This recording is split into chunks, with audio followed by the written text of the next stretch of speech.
வணக்கம். நான் ருத்ரவிநாயக பாண்டியன். பிரபஞ்ச பேராற்றல் மற்றும் இயற்கைக்கு நன்றி தெரிவித்து இந்த பதிவினை வழங்குகின்றேன். நாம் இன்று ஜாதகம் தொடர்பான விளக்கப்பதிவில் திரைத்துறையில் ஒரு பிரபலமான பின்னணி பாடகியாக வலம் வந்து கொண்டிருக்கின்ற சித்ரா, சின்ன குயில் சித்ரா அவர்களுடைய ஜாதகம் சார்ந்த விளக்கத்தை தான் பார்க்க இருக்கின்றோம்.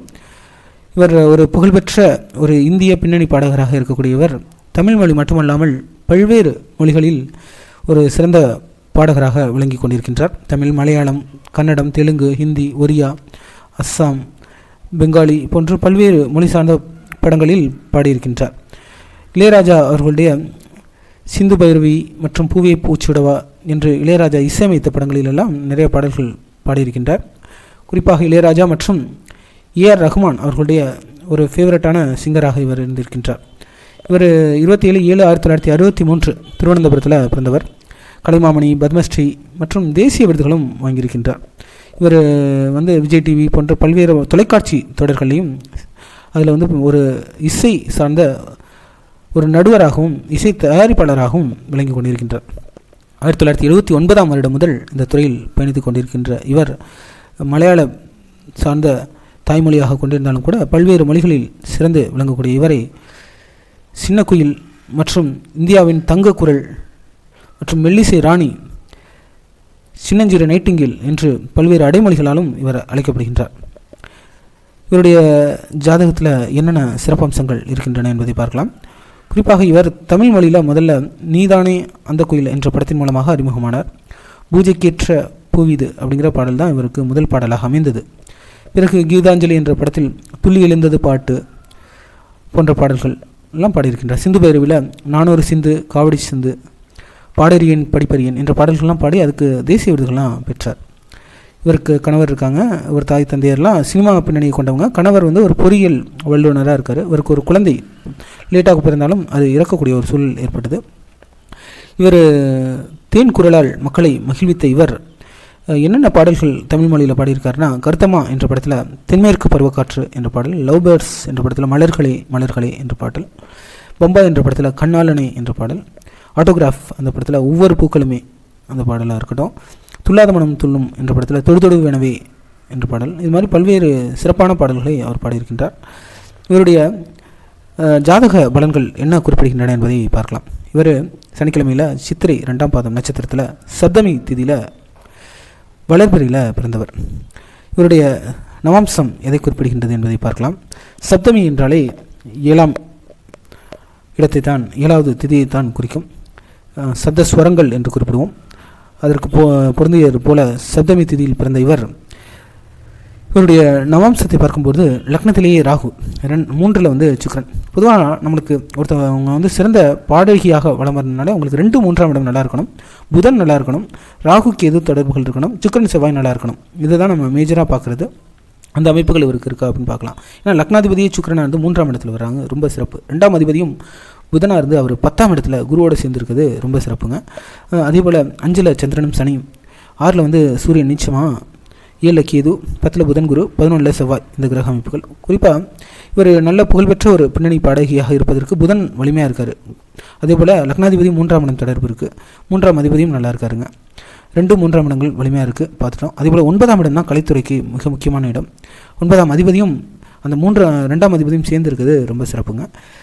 அதே போல் இவருக்கு 5ஆம் இடத்துல சந்திரன் சனி இருக்கக்கூடிய அமைப்பு இருக்குங்க. குறிப்பாக இவருடைய குழந்தை தாமதமாக பெற்ற குழந்தை தான். அதுவும் அவருக்கு ஒரு விபத்தில், குறிப்பாக ஒரு ஸ்விம்மிங் பூலில் தவறி விழுந்து உயிரிழந்த ஒரு வாய்ப்பு ஏற்பட்டது. குறிப்பாக குழந்தை சார்ந்து பார்க்குறப்ப 5லே சந்திரனும் சனி, ஒரு சந்திரனாலே பார்த்திங்கன்னா நீர் சார்ந்த தொடர்புகளை ஏற்படுத்தி கொடுக்கும், அது சார்ந்த பிரச்சனைகளை குடிக்கக்கூடியதாக இருக்கும். சந்திரன் சனி சேர்ந்து இருக்கக்கூடியது 5ஆம் இடத்துல. 5ஆம் இடத்துக்கு 6, 7, 8 இடங்களை பார்க்குறப்ப 5ஆம் இடத்துக்கு அந்த லக்னாதிபதி 6லையும், 6ஆம் அதிபதி லக்னத்தில் அந்த பரிவர்த்தனை, லக்னம் 6 சார்ந்த பரிவர்த்தனை இருக்கக்கூடாது. அதேபோல் 8ஆம் அதிபதியும் 7ஆம் இடத்தில் வர்றது அவ்வளோ சிறப்பு இல்லை அப்படிங்கிறத சுட்டி காட்டுது. இது நவம்சம் ஒரு குறிப்பிடத்தக்க தன்மை பொருந்தியதாக இருந்தாலும் கூட ராசி கட்டம் எப்படி இருக்குது அப்படிங்கிறத பார்க்கலாம். ராசி கட்டத்தில் முதல்ல அவர் செவ்வாய் திசையில் 5 வருடம் இருப்பில் பிறந்திருக்கின்றார். லக்னம் துலாம் லக்னம், துலாம் லக்னம் மற்றும் கன்னி ராசியில் பிறந்தவர். லக்னத்திலே 3ஆம் இடத்துல கேது, 4ல் சனி, 6ல் குரு ஆட்சியாக இருக்குங்க. 9ல் ராகு, 10ல் புதன் சூரியன் சுக்கிரன், 12 சந்திரன் செவ்வாய். இந்த 12ஆம் இடம் ரொம்ப வலிமையாக இருக்குது. லக்னாதிபதியும் 10ஆம் இடத்துல இருக்கார். அதனால் அது வேறு மாநிலங்கள் சார்ந்து இயங்கக்கூடியவராக இருக்கார். 2ஆம் அதிபதியும் பார்த்திங்கன்னா 12லேயே மறைகிறார். அதன் அடிப்படையில் அதிகமான கல்வி இளமை பருவத்திலே வந்து இதில் தான் அது அவருக்கு நாட்டம் விருப்பம் இருந்திருக்கு. அதனால் இவர் மியூசிக் அகாடமியில் தான் கல்வியெல்லாம் பயின்றிருக்கின்றார். அதனால் இந்த இசைத்துறையிலே இளம் வயதிலேருந்தே குழந்தை பருவத்திலிருந்தே அதிக நாட்டமும் விருப்பமும் கொண்டவராக இருக்கின்றார். தாய் தந்தை அமைப்பு நல்லா இருக்குது. 4ஆம் இடத்துல சனி நல்லா இருக்குது. அவங்க அம்மாவும் ஒரு வீணை வித்தகராகவும், அப்பா கூட ஒரு வானொலி, ஏன்னா 9ஆம் இடத்துல ராகு, 9ஆம் அதிபதி புதன், அவரும் ஒரு வானொலி நிலையத்தில் செயல்பட்டவராகவும் திரைத்துறை சார்ந்த ஈடுபாடுகள் கொண்டவர்களாகவே அவருடைய குடும்பம் இருந்திருக்கு. இது மாதிரி தன்மைகள் பொருந்தியதாக இவருடைய ஜாதக அமைப்பு இருந்தாலும் 5ஆம் அதிபதி சனியாக இருக்கார். 5ஆம் இடத்துக்கு நீங்கள் பார்க்குறப்ப 6-8 பரிவர்த்தனை இருக்கும். ஏன்னா 5ஆம் இடத்துக்கு 6ஆம் அதிபதி சந்திரன் தான். 8ஆம் இடத்துல 5ஆம் இடத்துக்கு 8ல் வந்து சந்திரன் வர்றாரு. அதனால் அவங்க குழந்தைக்கும் அந்த பிரச்சனைகள்லாம் வந்திருக்கு. 6-8 பரிவர்த்தனை பிரச்சனைகள் இருக்குது அப்படிங்கிறத சுட்டி காட்டுது. குறிப்பாக இவருக்கு சனியும் குருவும் நல்லா இருக்காங்க.